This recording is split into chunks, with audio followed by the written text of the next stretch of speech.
My name is Claire Warren. I'm 32 years old, and 10 years ago, my family erased me from their lives for what they said I had done to my twin sister after I discovered she had been sleeping with my boyfriend behind my back. Not for the betrayal itself. Not for the months of lies that happened right under my roof. But for the moment I refused to stay quiet, refused to protect the illusion of a perfect family, and chose to expose the truth instead. Overnight, I went from daughter and sister to the problem that needed to disappear. For a full decade, there was nothing, no calls, no holidays, no acknowledgement that I existed. Then, just weeks before Christmas, my phone exploded with messages. Unknown numbers. Relatives who hadn't spoken my name in years. Warm words that felt practiced. We miss you. Come home. Family is everything. At first, it sounded like regret. Then I realized the truth. I understood why they wanted me back, and it had nothing to do with love. If you've ever been turned into the villain for refusing to accept betrayal, tell me, where are you listening from right now? We grew up in a quiet suburb outside Charlotte, North Carolina. The kind of neighborhood where lawns were trimmed twice a week, flags came out on national holidays, and everyone smiled just a little too hard at church. On the surface, my family fit perfectly there. My parents loved that. They believed appearances weren't just important, they were protection. If the outside looked calm, then nothing inside could possibly be wrong. Neighbors described us as solid, respectable, a good Christian family. That reputation mattered more than almost anything else, and from the time Chloe and I were old enough to understand words like proper and appropriate, we were taught the same rule over and over again. Whatever happens, keep the peace. Don't embarrass the family. Don't air problems where people can see them. Chloe and I were identical twins, born minutes apart, raised under the same roof, dressed alike for years until she finally complained loudly enough that our mother stopped forcing it. Physically, people couldn't tell us apart at first glance. Personality-wise, we couldn't have been more different. I was quiet, observant, the kind of kid who listened more than she spoke and learned early that praise came from being useful. I studied hard, stayed out of trouble, and learned to be self-sufficient because it made life smoother for everyone else. Chloe, on the other hand, was magnetic. She laughed easily, spoke confidently, and had a way of drawing attention without seeming like she was trying. Teachers adored her. Relatives excused her. If Chloe forgot something, it was because she was overwhelmed. If I forgot something, it was because I wasn't trying hard enough. That pattern followed us into adulthood. While Chloe drifted through community college classes she never finished, changed part-time jobs frequently, and always seemed to be figuring things out, I chose a path that felt stable. I enrolled in a nursing program, later adding health administration courses because I wanted options. I worked night shifts as a CNA while studying during the day, saving every dollar I could, learning early how to live with exhaustion because nobody else was going to catch me if I fell. My parents framed this difference as personality, but it was more than that. Chloe was allowed to be uncertain. I was expected to be dependable. Chloe was the dreamer. I was the one who made things work quietly in the background. My parents never said she was the favorite out loud, but favoritism doesn't need words to exist. It shows up in tone, in excuses, in who gets defended first. If Chloe missed a deadline, my mother would sigh and say she was under too much pressure. If I was late, my father would remind me that responsibility builds character. If Chloe made a questionable choice, it was framed as a phase. If I did anything that disrupted harmony, it was labeled dramatic. The message was consistent. Chloe's comfort mattered. My restraint was expected. They were obsessed with the idea of being a close family. Not a healthy one, just a united-looking one. Conflict was treated like a contagious disease. If tension appeared, the goal wasn't resolution, it was suppression. Whoever complained the least, whoever swallowed their feelings the fastest, was praised as mature. Whoever refused was accused of tearing the family apart. I didn't realize until much later that this idea of harmony wasn't about love at all, it was about control. It was about deciding who was allowed to feel pain and who had to absorb it in silence so the image stayed intact. Evan entered our lives during that phase when everyone assumed things were finally falling into place. He was the kind of man people immediately trusted. Polite, steady, soft-spoken. From a family that showed up with casseroles when someone was sick and sent handwritten thank you notes. We met in our mid-20s, and for the first time, I felt chosen. Evan listened to me. He respected my work ethic. He didn't flinch when I came home exhausted from night shifts or talked about long-term plans. My parents adored him because he fit neatly into their vision of stability, and Chloe approved too, at least at first. She joked about how boringly perfect we were, how lucky I was, how I'd won. What I didn't notice then was how often Chloe found reasons to be around him. How she asked him for favors instead of me. How she teased him in ways that crossed into familiarity. When she talked about him, it was always framed as admiration for us, how good we were together, how solid he seemed. And because I had been trained my entire life to prioritize peace, I ignored the flicker of discomfort when it surfaced. I told myself I was being paranoid. I reminded myself that Chloe was my twin, that Evan was my partner, that families didn't betray each other like that. That kind of thing happened to other people, not to families who looked like ours. By the time Evan and I hit our 4th year together, everyone around us had already decided what came next. Engagement wasn't a question of if, just when. We talked about it in quiet, practical ways, how long we should wait, whether we wanted something small or traditional, where we might settle once my program was finished. I wasn't the kind of woman who dreamed about rings or weddings, but I did believe in building something steady, something intentional. Evan fit into that picture easily. He showed up when he said he would. He talked about the future in plurals. My parents liked to mention, casually but often, how nice it would be to see us take the next step, as if the trajectory of my life was finally aligning with their expectations. Somewhere in that stretch of time, Chloe began weaving herself more tightly into the space between us, and she did it so smoothly that I didn't notice it happening all at once. It started innocently enough. She asked Evan for rides when her car was in the shop. She wanted his opinion on a resume because he's good with wording. She needed help setting up a LinkedIn profile, then advice about an interview, then someone to proofread an email. Evan never hesitated. Helping made him feel useful, and in our family, usefulness was praised. I told myself it was good they got along. Healthy, even. Weren't siblings supposed to like the people their partners chose? Then the requests became habits. Chloe stopped asking me first. She went directly to Evan. I'd come home from a night shift and hear, casually, that he'd dropped by my parents' place to help Chloe with something while I was asleep.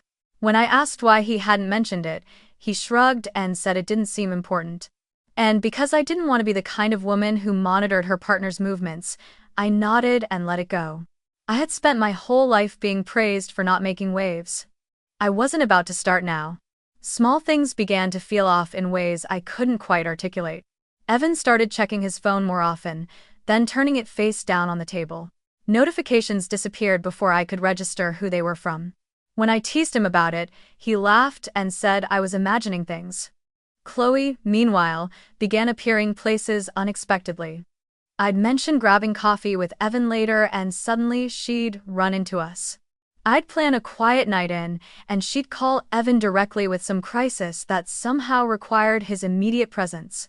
If I raised an eyebrow, she'd smile and say I was lucky to have such a helpful boyfriend. And every time my intuition whispered that something wasn't right, I shut it down myself. She's your twin, I told myself. You're being ridiculous. I reminded myself how ugly it would look to accuse either of them of something without proof.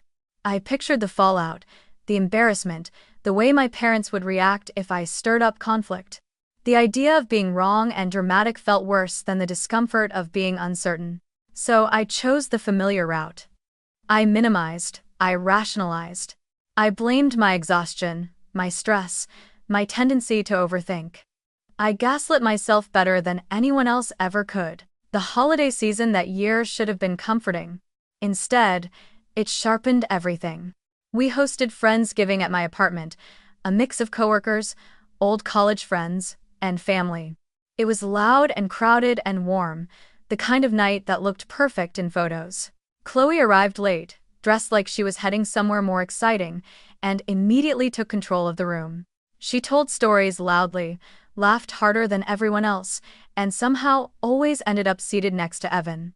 At one point, while everyone was half listening, she raised her glass and said something that made my stomach tighten. "I just think any future boyfriend of mine needs to really know how to take care of a woman," she said, eyes flicking toward Evan for just a second too long. "Emotional support, practical support, everything. Life's hard. You shouldn't have to struggle alone." A few people laughed. Someone made a joke. Evan smiled, but it wasn't his usual easy grin. It was tight, fleeting, like he wasn't sure where to put his hands. I caught the expression and felt something cold settle in my chest. When I looked at Chloe, she was watching me now, her smile soft and unreadable, as if daring me to say something. I didn't. I laughed along with everyone else, because that's what kept things smooth. Thanksgiving with my parents a few days later only deepened the unease.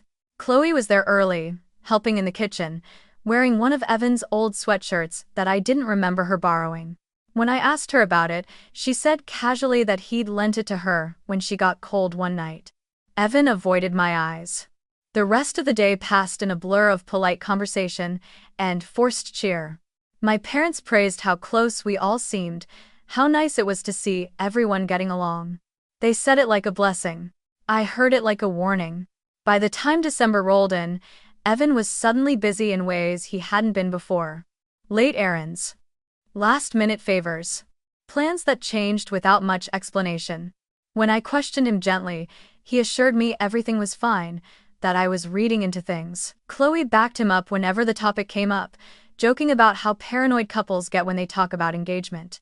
My parents echoed that sentiment, telling me not to overthink something that was supposed to be happy. I wanted to believe them. I wanted to believe that love didn't hide, that family didn't betray, that my instincts were just nerves about the future.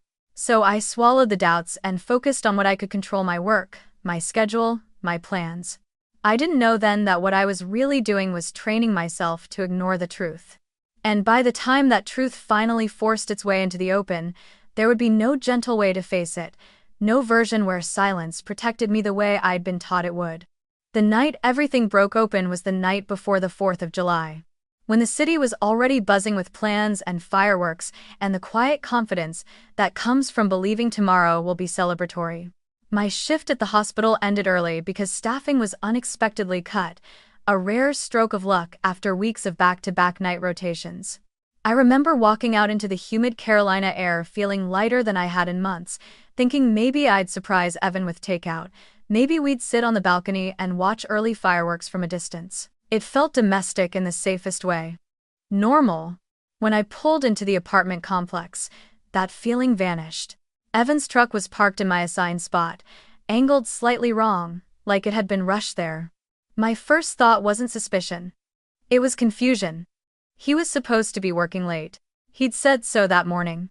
I sat in my car longer than necessary, staring at the truck, telling myself there had to be a reasonable explanation.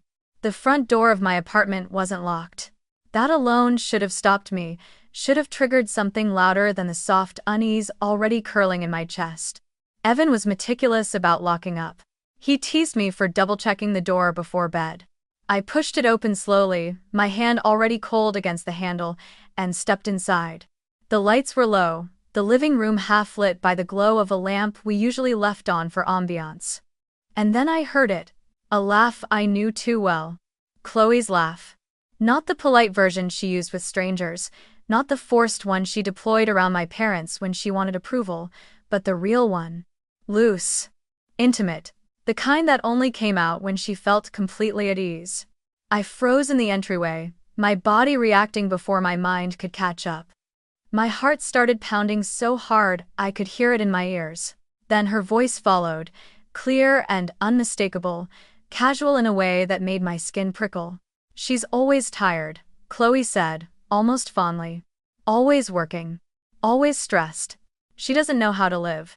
You do, though. You get it." There was no shame in her tone. No hesitation. Just certainty. I stood there, keys still in my hand, feeling something inside me go very still. Not dramatic. Not explosive. Just quiet, like a door closing somewhere deep and final. When I moved, It felt automatic, like my body had decided for me. I stepped fully into the living room and saw them on the couch. They weren't scrambling. They weren't pulling away. Chloe was sitting close to Evan, one of her legs tucked under her, his hand resting where it didn't belong. The sight didn't register as shock so much as confirmation. All the moments I'd brushed aside, all the explanations I'd accepted because they were easier than confrontation, lined up perfectly in that instant. Evan looked up first. His face drained of color so fast it was almost impressive. He stood halfway, knocking his knee into the coffee table, stammering my name like he could talk his way out of gravity. Chloe didn't move. She just looked at me, her expression unreadable, almost bored.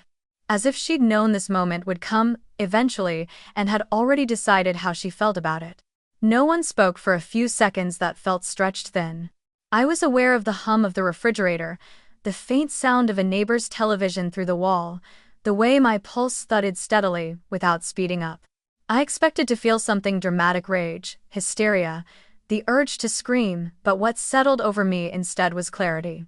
Clean and cold. I didn't ask why. I didn't ask how it started. I didn't ask how they could. I asked one question. How long? My voice sounded strange to my own ears, flat and controlled, like it belonged to someone else. Evan opened his mouth, closed it, rubbed his hands together like he was trying to generate an answer through friction. He looked at Chloe, silently asking her to handle it. She didn't hesitate. She tilted her head slightly, studying me with the same detached curiosity she'd always had when something stopped going her way. Almost a year, she said. Not apologetic, not defensive. Almost conversational. Almost proud. It just happened. Almost a year. Not a mistake. Not a slip. Not a moment of weakness. Nearly 12 months of choices. Nearly 12 months of lies, of borrowed time and stolen glances, of family dinners and holidays where they sat across from me and let me believe I was safe. I thought of every time Evan had said he was busy, every time Chloe had coincidentally needed help, every time I'd gone to bed alone because work was exhausting and love, I believed, was patient. The weight of it pressed down on me all at once, not as pain but as understanding. They hadn't been careless. They had been careful. Careful enough to keep it hidden. Careful enough to let me plan a future while they quietly dismantled it. Evan started talking then. Words tumbling over each other in a mess of excuses. He said he never meant for it to happen. He said it was complicated. He said I'd been distant, tired, overwhelmed. He said Chloe understood him in ways I didn't anymore. Each sentence felt rehearsed, like something he'd practiced in his head for a day that had finally arrived. Chloe stayed silent, watching me closely, as if gauging whether I was going to cry, shout, or beg. I did none of those things. I felt a strange sense of distance, like I was observing a scene rather than living it. I didn't ask them to leave right away. I didn't have to. The space between us had already become uninhabitable. I told Evan to get his things. My things. Anything that belonged to him. My voice didn't shake. That seemed to unsettle him more than anger would have. Chloe stood then, smoothing her clothes, looking almost relieved, as if the secrecy had been more exhausting for her than the betrayal was for me. As they moved toward the door, Evan tried one last time to reach for my arm. I stepped back without thinking. The gesture felt instinctual, protective.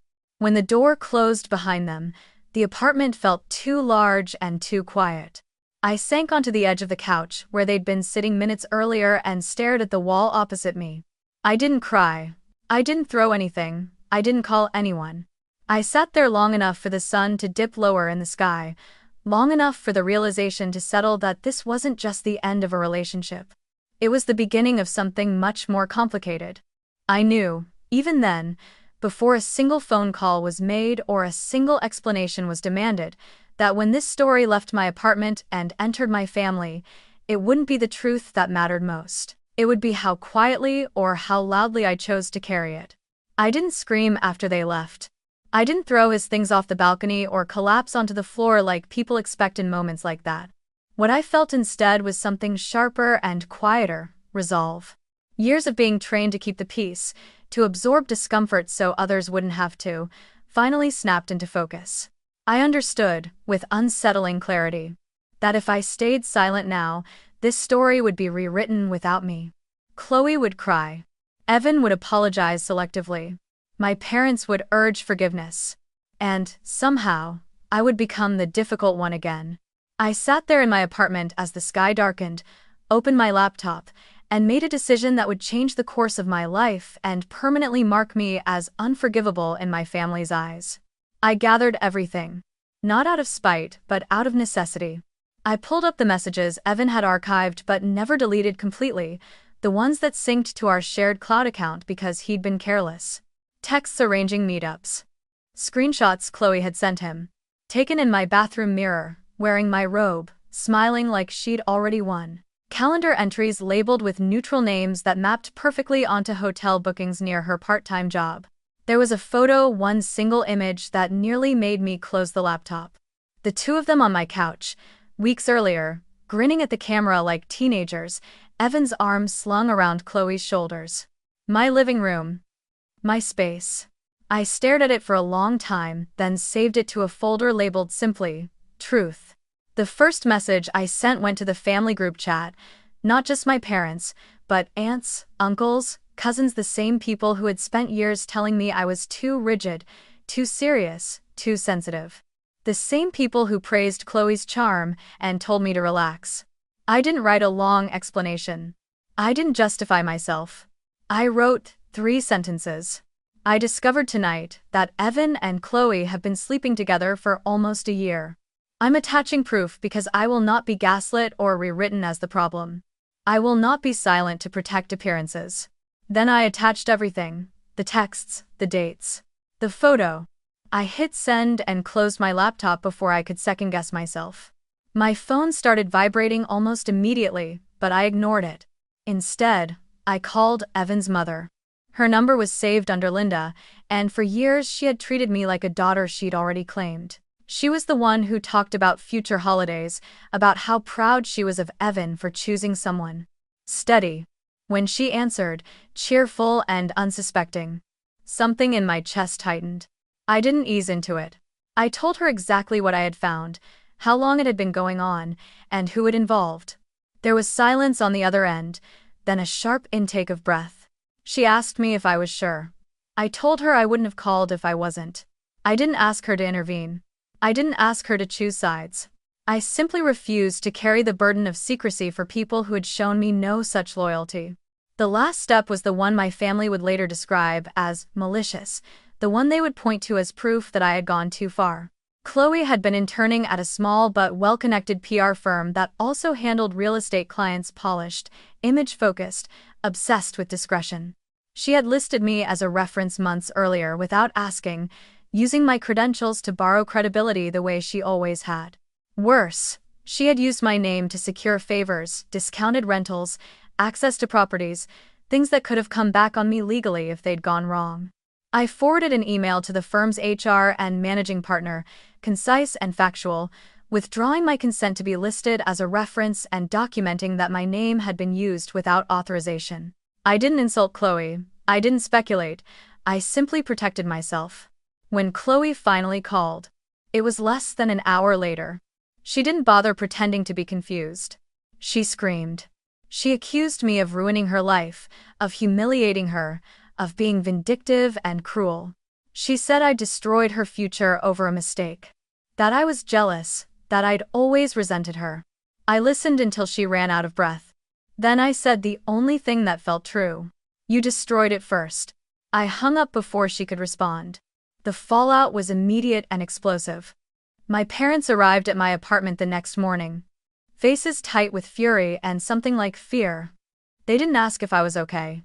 They didn't ask how long I'd known. They demanded to know why I had aired private matters publicly. My mother cried, not over the betrayal, but over the embarrassment. My father asked me what I thought I'd gain by dragging everyone through the mud.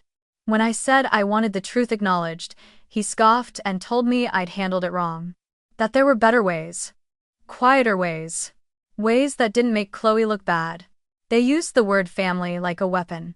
They said Chloe had made a mistake, that Evan had been confused. That these things happen when people are young. They said I had gone nuclear, that I had crossed a line by refusing to contain the damage. When I pointed out that the damage already existed, that I had simply stopped covering for it, my mother shook her head and said something I will never forget. Sometimes loving your family means keeping their worst moments private. What she meant was that loving my family meant sacrificing myself again. By the end of that conversation, the terms were clear. I was expected to apologize to Chloe for how I'd handled things. I was expected to retract statements, smooth things over, reassure people that it had all been a misunderstanding. I was expected to be the reasonable one, the mature one, the one who absorbed the mess so the family could look intact from the outside. When I said I wouldn't, when I said I stood by what I'd done, my father's voice went cold. He told me that if I couldn't prioritize family unity over my own feelings, then maybe I didn't belong in this family at all. That was how it happened. Not with shouting or slammed doors, but with a calm, devastating clarity.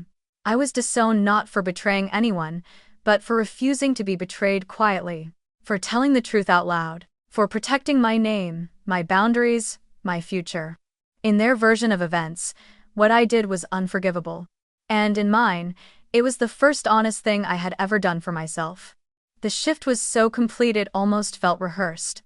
Within hours of the messages going out, the story stopped being about what Chloe and Evan had done and became entirely about what I had done to the family. My parents didn't sit me down to ask if I was okay or how long I'd been carrying the suspicion alone. They didn't ask what it felt like to walk into my own apartment and realize the people I trusted most had been using my life as a backdrop for their secret. The first thing my mother said, standing stiffly in my living room with her arms crossed, was, "Do you have any idea how humiliating this is for us? Not for you. For us." My father followed immediately, his voice tight and controlled, the way it got when he was angry but didn't want to appear emotional. "Do you know what people are saying about our family right now?" he asked, as if gossip were the real injury, as if reputation bled more than people did. They reframed everything in real time. Chloe hadn't betrayed me, she had made a mistake. Evan hadn't lied for almost a year, he'd been confused. What I had done telling the truth out loud was recast as cruelty. My mother used words like vindictive and heartless. She said Chloe was young, impressionable, overwhelmed. She said love makes people do stupid things.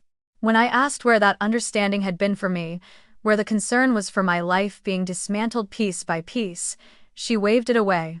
"This isn't about you right now," she said. "This is about the family." The phone calls started that same afternoon. Aunts I barely spoke to anymore left voicemails dripping with disappointment. Uncles texted me Bible verses about forgiveness.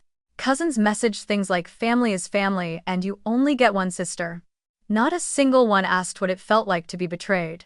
Not one acknowledged that what Chloe and Evan had done was deliberate. The message was consistent across every voice. I had gone too far. I had embarrassed everyone.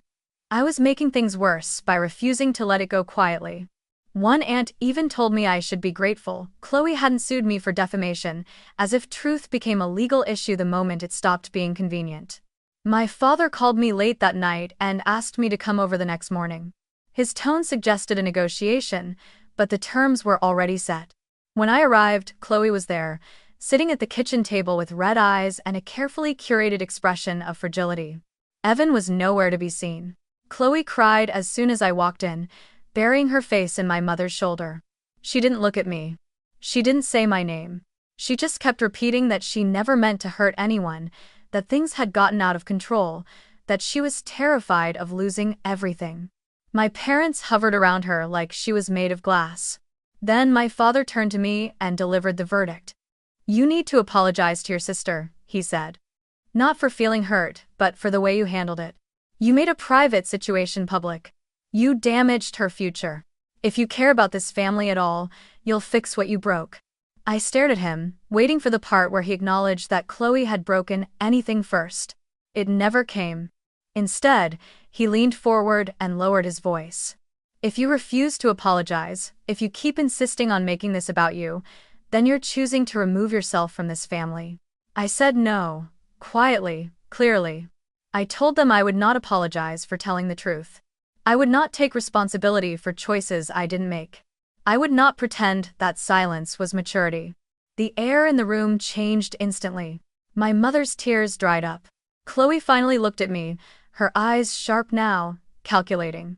My father stood and told me I had 48 hours to pack my things. The house, he reminded me, was theirs. The insurance, the tuition assistance, the safety net I had always been told was unconditional. Those were privileges, not rights. And privileges could be revoked. I left that house knowing exactly where I stood. Over the next 2 days, the consequences unfolded quickly. My health insurance was canceled at the end of the month. Any financial support tied to the family was withdrawn. My parents told extended relatives that I had attacked Chloe and refused to show remorse. Evan sent me a long message, apologizing for getting caught in the middle and saying he wished things hadn't escalated so dramatically. He framed himself as collateral damage, as if he hadn't been one of the architects of the betrayal. Chloe posted vague messages online about boundaries and healing, about being hurt by people she trusted, and my family rallied around her publicly. I packed what I could into boxes, loading my car with the quiet efficiency of someone who has already grieved. No one came to help. No one asked where I was going. My mother watched from the doorway as I carried the last box out, her expression hard and resolute, like she was enforcing a necessary discipline. "You're making a mistake," she said. "One day you'll regret choosing pride over family." I didn't argue. I didn't defend myself. I had learned by then that nothing I said would be heard the way it was meant. I drove away knowing that in their version of the story, I would forever be the one who tore the family apart. Chloe got to stay. Evan eventually did too, in a different way. He was forgiven quietly, allowed to fade out of the narrative without consequence. Chloe became the wounded party, the girl who'd been publicly shamed instead of privately protected. And I became the cautionary tale. The daughter who couldn't keep the peace, the sister who went too far. The one whose refusal to absorb betrayal quietly was framed as the original sin. That was how my family justified erasing me. Not because I had lied, but because I had told the truth without asking permission. I left North Carolina with what fit in my car and whatever dignity I hadn't been forced to surrender. I didn't announce where I was going. I didn't post a goodbye. I pointed my GPS west and drove until the air felt different, until the humidity thinned and the sky seemed larger. Seattle wasn't a dream destination. It was practical. Hospitals were hiring, programs were competitive. And most importantly, it was far enough away that no one could show up unannounced and tell me who I was supposed to be. When I arrived, the city felt gray and quiet in a way that matched me. No forced cheer. No relentless sunshine. Just space. I rented a tiny room in a shared house near Rainier Valley, the kind of place where you hear your neighbors breathe through the walls and learn to be considerate because you have to. It wasn't glamorous. It was mine. Starting over meant swallowing my pride daily. I worked whatever shifts I could get, picked up overtime whenever it was offered, and enrolled in additional courses as soon as I could afford the tuition. There was no safety net anymore, no family money quietly smoothing out the rough edges. Every bill I paid felt heavier because it was mine alone, but there was something grounding about that too. I learned exactly what my life cost and exactly what it took to sustain it. I slept less than I should have, and ate more instant meals than I care to admit. I cried sometimes in the shower because it was the only place that felt private. And slowly, without ceremony, I stabilized. The hospital system I worked for noticed consistency before they noticed anything else. I showed up. I followed protocols. I asked questions people didn't like because they revealed gaps. I documented everything. When opportunities opened up to assist with administrative audits, I volunteered. When compliance issues surfaced, I stayed late to help untangle them. It wasn't ambition fueled by ego. It was survival. Structure had saved me once before, and I leaned into it again. Over time, my role shifted. I moved from bedside work into a hybrid position supporting clinical operations, helping translate policy into practice. I learned the language of regulations, of risk mitigation, of accountability. It felt strange, realizing that the very traits my family had criticized my rigidity, my insistence on clarity, were valued here. Therapy came later, after the adrenaline of rebuilding wore off and the silence settled in. I found a therapist who didn't rush me, who didn't flinch when I talked about being disowned, who didn't immediately suggest reconciliation as the goal. She introduced me to words I didn't have before: enmeshment, scapegoat, golden child. Hearing my life described in clinical terms was oddly relieving. It meant I wasn't uniquely broken. It meant there was a pattern, and patterns could be understood. We talked about boundaries not as walls, but as definitions. About how being useful had been my currency in my family. About how silence had been mistaken for strength because it was convenient for everyone else. I learned how often I had abandoned myself to keep others comfortable. How quickly I assumed responsibility for other people's emotions. Therapy didn't make the pain disappear, but it gave it context. It gave me permission to stop chasing validation from people who had already decided what role I was meant to play. For the first time, I began to understand that what I'd lost wasn't just my family, it was the illusion that if I performed well enough, I would be loved without conditions. Seattle helped in ways I hadn't expected. People here respected distance. They didn't pry. Friendships grew slowly, built on shared routines rather than forced intimacy. I met people at work, at continuing education seminars, at a small volunteer program I joined teaching basic health literacy to underserved communities. We didn't replace each other's families. We didn't need to, we showed up. We remembered birthdays. We checked in after hard shifts. Over time, those small consistencies added up to something sturdy. I built a chosen family without realizing that's what I was doing. No one demanded loyalty tests. No one accused me of tearing anything apart by being honest. For years, I didn't date seriously. Trust felt like a language I'd forgotten how to speak fluently. I went on a few casual dates, ended them early when I felt myself pulling away. It wasn't fear of intimacy, as much as an insistence on safety. I refused to contort myself to be chosen again. When I did eventually enter a relationship that mattered, it was because I wanted to, not because I needed proof that I was lovable. He was patient, curious, unthreatened by my independence. When I told him about my family, he didn't rush to fix it or minimize it.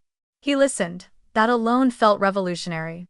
We didn't build a life around each other, we built lives alongside each other, and when it ended, as healthy relationships sometimes do, it didn't shatter me. That, more than anything, told me how far I'd come. Professionally, the growth continued. I moved fully into clinical operations and compliance, overseeing audits, training teams, implementing systems designed to protect both patients and staff. There was satisfaction in creating clarity, in knowing that my work reduced harm rather than obscured it. I was promoted. I earned certifications. I paid off debts.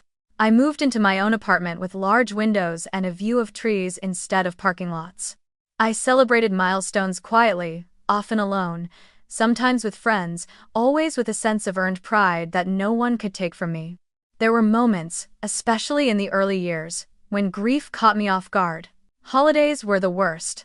I'd see families laughing in restaurants or posting group photos online and feel an ache that had nothing to do with jealousy and everything to do with loss. I allowed myself to feel it without turning it into a verdict on my worth. Over time, the ache softened. It didn't vanish, but it stopped dominating my inner landscape. I stopped wondering what I could have done differently.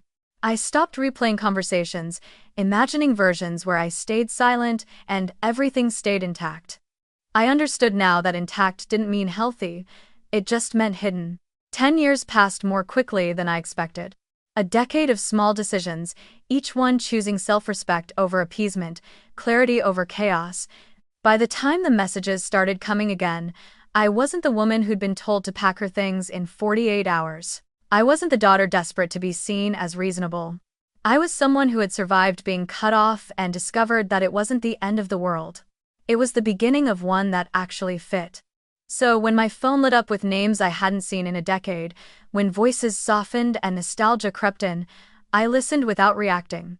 Because I knew now that healing didn't mean reopening old wounds. Sometimes it meant recognizing just how much work you'd already done and deciding, carefully, what you were willing to risk undoing. It started quietly, the way things that are meant to catch you off guard often do. 2.5 weeks before Christmas, My phone buzzed with a number I didn't recognize, an unfamiliar area code lighting up my screen while I was standing in line for coffee before work. I let it go to voicemail without thinking much of it. A minute later, another message came through, then another. Different numbers, different names, all circling the same theme. Hey Claire, it's been a long time. We were just talking about you. We'd really love to see you this Christmas. I felt a tightening in my chest that had nothing to do with nostalgia. For 10 years, December had come and gone without a word from any of them. Now suddenly, they remembered my number. Over the next few days, the messages multiplied, as if someone had flipped a switch. Cousins I hadn't spoken to since my 20s sent cheerful texts full of emojis and vague warmth. An aunt I'd once trusted left a voicemail about how time heals everything and how life is too short to hold on to old hurts. The language was eerily consistent, like they were all reading from the same script. We're not getting any younger. Family is what matters at the end. Christmas should be about togetherness. What struck me wasn't just what they said, but what they didn't. No one mentioned Chloe. No one mentioned Evan. No one acknowledged the night that had detonated my entire life. It was as if the past decade existed in a vacuum they were politely stepping around. I didn't respond at first. I watched the pattern form instead. The messages came in waves, each one slightly more insistent than the last, each one warmer on the surface, more urgent underneath. I'd open them, read them once, and lock my phone again, feeling that familiar instinct to minimize, to give them the benefit of the doubt. Maybe they'd changed, maybe age had softened something, maybe the years had brought perspective. But another part of me, the part that had spent a decade learning how manipulation sounds when it's dressed up as concern, stayed alert. There was a cadence to it that felt wrong. Too smooth. Too coordinated. Then my mother called. Her name lit up my screen for the first time in 10 years, and my body reacted before my mind did. My stomach dropped. My shoulders tensed. I let it ring twice before answering, my voice steady in a way that surprised me. She sounded older. Softer. Her tone was carefully calibrated, warm but restrained, like she was afraid of saying the wrong thing too soon. Claire, she said, drawing my name out like it was something fragile. I wasn't sure you'd answer. She talked about the weather back home, about how quickly time passes, about how strange it felt to realize another year was ending. Then she pivoted seamlessly. We're having Christmas dinner this year, she said. Everyone will be here. We'd really love for you to come. I waited. Silence stretched between us, and I realized she expected gratitude, or maybe relief. Instead, I asked the only question that made sense to me. Why now? The line went quiet, just for a beat too long. When she answered, it was with a phrase so simple it felt rehearsed. Because you're my daughter. There was no apology threaded into it. No acknowledgement of the years she hadn't spoken my name. Just biology, offered as explanation and entitlement at the same time. I pressed gently, asking what had changed, what had prompted this sudden urgency. She deflected with platitudes. People grow. Perspectives shift. Holding on to anger only hurts everyone. Her voice carried the familiar undercurrent of moral instruction, as if she were guiding me toward the right response. As the conversation continued, the unease sharpened. She spoke in broad strokes, never specifics. She talked about unity without naming the fracture. About forgiveness without acknowledging the harm. When I mentioned that no one had ever apologized, not once, she sighed and said, "Do we really need to rehash all that?" The phrase landed like a warning. Rehashing implied mutual fault. It implied that my pain was a mutual inconvenience rather than the result of deliberate choices. She reminded me how much it would mean to the family, how difficult the past decade had been for everyone. I noticed how often she used we, and how rarely she used you. My experience was still being absorbed into a collective narrative that didn't require accountability. After I hung up, my phone buzzed again, as if on cue. More messages. More warmth. More nostalgia. Someone sent an old photo from when Chloe and I were children, identical smiles frozen in time, as if that image could overwrite everything that came after. Another relative wrote about how broken things had felt without me, how holidays weren't the same. The timing was too perfect. The sentiment too uniform. It felt less like a genuine reaching out and more like a coordinated campaign. The words were pleasant, but the energy underneath them was strained, urgent, almost transactional. Like a sales pitch delivered by people who assumed familiarity would lower my defenses. That was when the feeling turned from suspicion into something colder. This wasn't about reconciliation, it was about access. The absence of apology wasn't an oversight, it was intentional. Apologies require responsibility. Responsibility opens the door to questions they didn't want to answer. It was easier to pretend the wound had healed on its own, to frame my absence as distance rather than consequence. They weren't inviting me back to be known, they were inviting me back to be useful. I didn't know how yet, but I could feel it in the way the invitation pressed rather than welcomed, in the way every message carried an undercurrent of need they refused to name. That night, I sat in my apartment in Seattle, rain tapping softly against the windows, and replayed the conversations in my head. 10 years ago, they had been willing to erase me to protect their image. Now they were willing to rewrite history to regain something they wanted. The script hadn't changed. Only the objective had. I typed out a response to my mother, erased it, typed another, erased that too. In the end, I sent nothing. Silence had once been forced on me. Now it was a choice. And as the messages kept coming, each one more insistent, more polished, more hollow, I understood with growing certainty that whatever had brought them back into my life had nothing to do with love, remorse, or family. It had everything to do with timing. And for the first time since my phone started buzzing, I wasn't afraid of what I would discover next. I was bracing for it. I didn't learn the truth all at once. It slipped out the way secrets usually do in families like mine, sideways, wrapped in concern, revealed by someone who thought they were helping. It was my cousin Rachel who finally cracked it open. She was the one relative who had always hovered at the edges, never fully loyal to either side, observant in a way that made people underestimate her. She called late one evening, her voice hesitant, asking if I was sitting down. She didn't bother with small talk. "They're not just inviting you for Christmas," she said quietly. "They're planning something." I told her I already knew that much. There was a pause on the line, then a long exhale. "Chloe's sick, Claire. Really sick." The words landed heavily, but not with the shock I expected. Instead, they slid neatly into the empty space I'd been circling for days. Rachel explained that Chloe had been diagnosed months earlier with a rare blood disorder that had progressed quickly, the kind that doesn't respond well to standard treatment. Chemotherapy had failed. The doctors were talking about a bone marrow transplant, possibly stem cells. They'd tested immediate family members already. No matches. Or at least, not good ones. Rachel hesitated again, then lowered her voice. "They think you might be the best chance." I felt my grip tighten around my phone. I asked why they hadn't just said that. She laughed softly, humorless. "Because they don't want to ask," she said. "They want to corner you."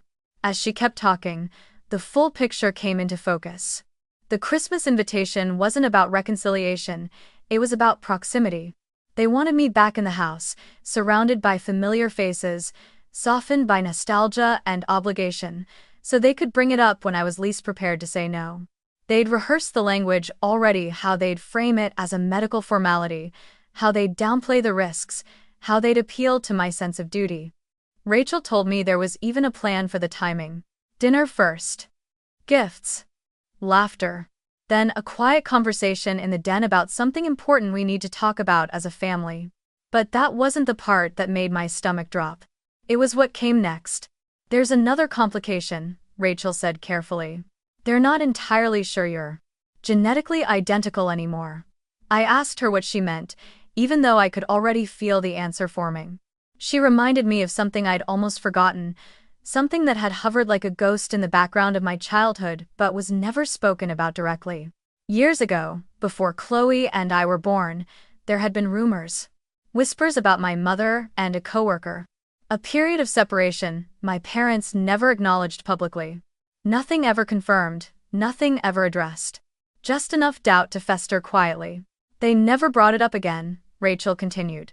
"But now, with the doctors asking questions, with the match not being as straightforward as they expected, it came back up. The implication was clear. If Chloe and I weren't identical twins after all, if we didn't share the same father, then the assumption that I'd be a perfect match fell apart.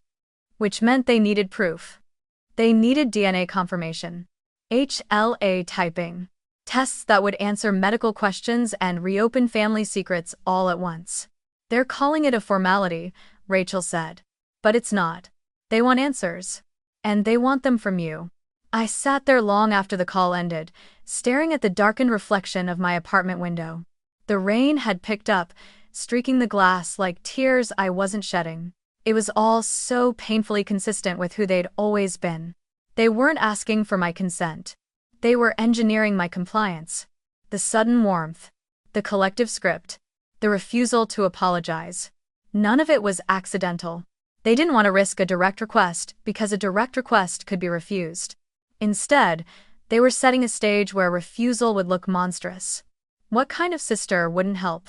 What kind of daughter wouldn't even get tested? They were counting on the weight of the room to do what they never could alone. What struck me most wasn't the audacity of the plan, it was the familiarity of it. 10 years ago, they had demanded silence to preserve harmony. Now they were demanding access to my body under the same banner. Family comes first. Don't make this harder than it needs to be. Think of everyone else. Not once, according to Rachel, had anyone suggested reaching out to me privately, honestly, with accountability. Not once had they discussed how I might feel about being approached after a decade of erasure. They'd simply decided that my presence could be activated again when needed, like an emergency resource they'd shelved until circumstances changed. Over the next few days, the messages intensified. My mother's tone shifted subtly, urgency bleeding through the softness. She talked about doctors. About how scary things were. About how important it was to, at least, rule things out. She never said transplant. Never said marrow. Never said DNA. Just vague phrases about tests and possibilities and hope. When I didn't immediately agree to come home, she sounded wounded, confused, as if my hesitation were cruelty rather than caution. "We're just asking you to be there," she said. "You don't have to decide anything now." The omission was telling. They weren't asking me to decide. They were asking me to show up so they could decide for me. Chloe tried to, eventually. Her message came through late one night, carefully worded, almost gentle. She said she was scared. That she'd been thinking a lot about the past. That she regretted how things ended between us. She didn't name what she'd done. She didn't apologize.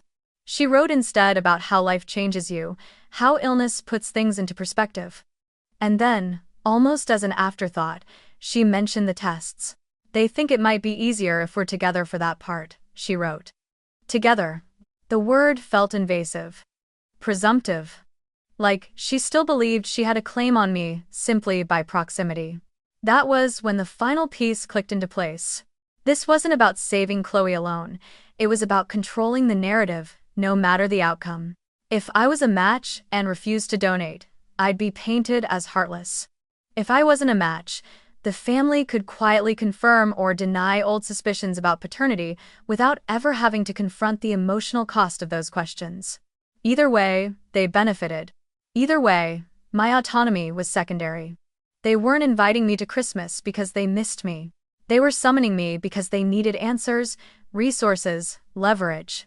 I thought about the woman I had been 10 years earlier, standing in my apartment after Chloe and Evan left, realizing that the truth would make me disposable.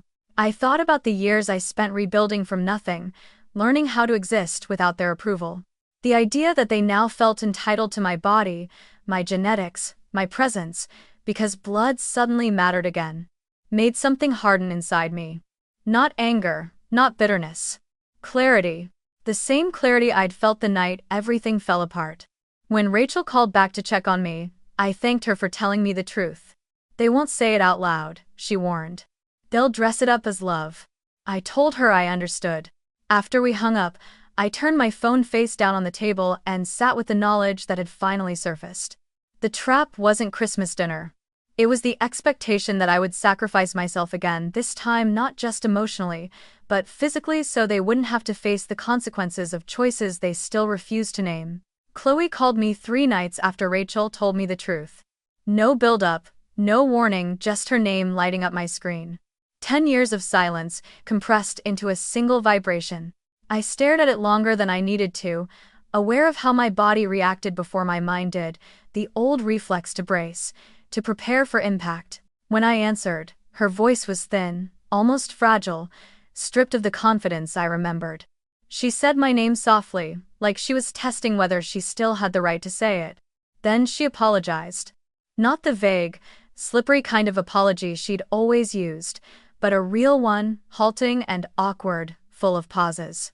She said she was sorry for what she'd done to me, sorry for betraying me, sorry for letting the family turn me into the villain. She said she should have protected me back then. It was the first time in a decade she had ever acknowledged any of it. I listened without interrupting, without reacting, letting the words hang in the space between us. When she finished, I asked one question. If you weren't sick, I said, my voice steady, would you be calling me right now? There was a long silence on the other end of the line, the kind that answers you more honestly than words ever could. She didn't say no. She didn't say yes. She didn't say anything at all. And in that silence, everything clarified. The apology wasn't wrong. It just wasn't free. It came attached to need. It came with timing. It came because the cost-benefit equation had shifted, not because the truth had finally mattered. After a moment, she whispered that she didn't know. I told her that was all I needed to hear, and I ended the call before either of us could pretend it meant something else. The pressure escalated quickly after that. My parents stopped pretending this was a casual invitation and leaned fully into moral urgency. My mother cried openly on the phone, telling me Chloe's condition was worsening, that doctors needed answers, that time was slipping away. My father's voice hardened, accusing me of being selfish, of holding onto old grudges at the expense of someone's life. Don't punish the whole family for the past, he said, as if the past hadn't been the thing that defined everything. Aunts and uncles echoed the same lines, each one framing my hesitation as cruelty. They talked about sacrifice, about unconditional love, about what kind of person I wanted to be. Not one of them mentioned the years they had ignored my existence. Not one of them asked what this was costing me. I didn't argue. I didn't explain myself again. I told them calmly that I would not be coming home for Christmas. I would not sit in a room designed to box me in emotionally. If there were tests to be done, they would happen on my terms, through my doctors, with full privacy and no family presence. I reminded them that medical consent is not a family vote, that my body is not a group resource. The reaction was immediate and telling. They accused me of being dramatic, of making things harder than necessary, of hiding behind technicalities. My mother said she didn't understand why I was being so cold. I told her I wasn't being cold, I was being careful. Before making any decision, I scheduled an appointment with a transplant specialist here in Seattle. I wanted facts, not fear. The doctor walked me through the process patiently, explained the risks of bone marrow donation, the recovery timeline, the potential complications. She also explained my rights, my right to say no at any point, my right to privacy, my right to make a decision without pressure. When I asked about family dynamics and coercion, she didn't flinch. She told me it was more common than people like to admit. Altruism doesn't require self-erasure, she said gently. That sentence stayed with me long after I left her office. I thought about everything as I walked home through damp streets and gray light. I thought about being 22, packing my life into boxes under a 48-hour deadline. I thought about the nights I spent wondering if I really was as unlovable as my family had implied. I thought about how quickly love had returned the moment I had something they needed. This wasn't about revenge. It wasn't about punishing Chloe. It was about safety. Emotional safety, physical safety. The kind of safety that comes from knowing you won't be discarded again the moment your usefulness expires. In the end, I agreed to be tested. Not because they deserved it, but because I needed clarity for myself. The testing happened quietly, efficiently, without fanfare. I didn't tell my family the date. I didn't ask for permission. I went alone. When the results came back, the doctor called me personally. I was a compatible match, close enough that donation was medically viable. The word match landed heavily, carrying with it the weight of every expectation my family had been loading onto me for weeks. I sat with that information for days before telling anyone. I needed to hear my own thoughts before I heard theirs. When I finally told my parents, their relief was immediate and unfiltered. My mother sobbed with gratitude. My father thanked God out loud. They spoke as if the decision had already been made, as if the test itself was consent. My mother started talking about dates, logistics, how grateful Chloe was going to be. I let her finish. Then I told her I wasn't donating. The silence on the other end of the line was abrupt and absolute. When she found her voice again, it was sharp with disbelief. She asked how I could be so heartless, how I could live with myself knowing I could save my sister and chose not to. I told her calmly that being a match did not obligate me to sacrifice myself. That consent is not retroactive. That love doesn't bypass boundaries. That was when the mask finally dropped. The gratitude vanished, replaced by accusation. They told me I had led them on. That I'd gotten their hopes up. That I was cruel for even agreeing to be tested if I wasn't going to follow through. Chloe sent a message saying she felt betrayed all over again. My father told me I would regret this decision for the rest of my life. Not one of them asked what it would cost me physically. Not one of them acknowledged the courage it took to say no in the face of that pressure. In their disappointment, their true priorities surfaced. The apology Chloe had offered dissolved into resentment. The family's concern narrowed back down to outcomes. They hadn't changed. They just adjusted their language. I hung up and sat in the quiet of my apartment, hands steady, heart surprisingly calm. I felt sadness, yes, and grief for the version of family I'd never have. But I didn't feel guilt. I didn't feel doubt. I had made a decision rooted in self-respect, not fear. I had chosen not to be consumed by a system that only valued me when I was convenient. For the first time in my life, I trusted myself completely. And I knew that no matter what they said next, no matter how loudly they tried to shame me, I had already saved the most important life involved in this story my own. By the time the noise finally died down, I understood something I had been circling for years without quite touching. I no longer needed my family's permission to exist peacefully.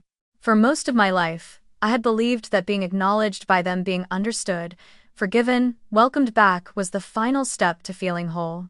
I thought closure required their recognition of what they'd done. I was wrong. Closure came the moment I stopped asking people who had erased me to validate my reality. I didn't need them to agree with my choices for those choices to be right. I didn't need them to understand my boundaries for those boundaries to protect me, and I didn't need their version of love if it only appeared when I had something they wanted. I wrote one last letter. Not because they deserved an explanation, but because I needed to leave my own words behind instead of letting theirs be the final record. I didn't accuse. I didn't defend. I didn't relitigate the past. I wrote plainly, carefully, with the kind of clarity I'd learned to value in both my work and my healing. I told them that family is not ownership and love is not leverage. That asking someone to sacrifice themselves to earn belonging is not love, it's coercion. I told them that apologies are not gestures timed to desperation, and reconciliation cannot exist without accountability.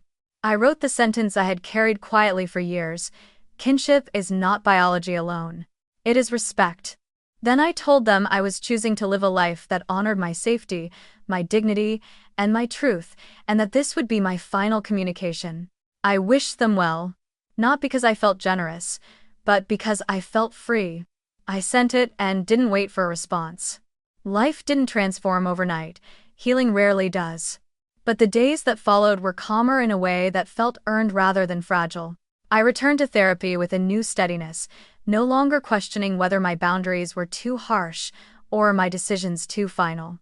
We talked less about my family and more about my future, what I wanted to build, what I valued now that my worth wasn't tied to usefulness or silence. I invested more deeply in friendships that felt reciprocal, where care flowed without conditions or tests. I focused on my work, not as an escape, but as an extension of who I was becoming, someone who believed systems should protect people, not consume them. When Christmas came, Seattle wore its quiet beauty well. The city slowed. Lights glowed softly against the gray.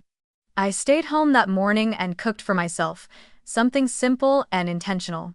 I moved slowly, letting the day unfold without pressure. Later, I bundled up and volunteered at a local shelter, serving meals alongside people who didn't know my story and didn't need to. There was something grounding about being useful without being exploited, about giving without fear of it being taken for granted. That evening, I walked home as snow began to fall, light and tentative, settling on the sidewalks like an offering.